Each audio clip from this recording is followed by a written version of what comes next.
அரக்கோணத்தில் 15 லட்சம் திட்டங்கள் திறப்பு. மக்கள் நீண்ட நாள் கோரிக்கை நிறைவேற்றம்.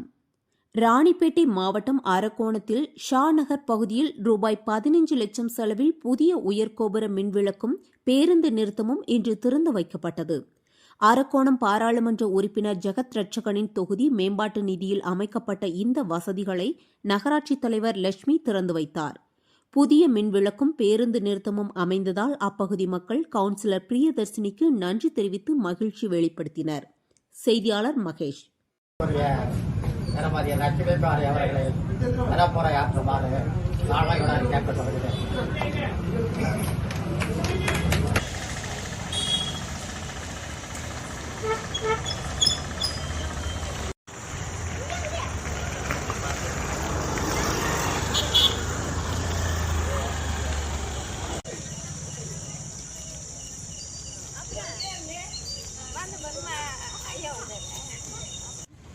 பேருந்து நிலையம் மற்றும் மின் வீரகோபுரம் அதை கட்டிக் கொடுத்த தமிழக முதல்வர் மற்றும் துணை முதல்வர் MP அவர்களுக்கும் எங்களுடைய 8வது வார்டு சார்பாக நாங்கள் நன்றி தெரிவித்துக் கொள்கிறோம்.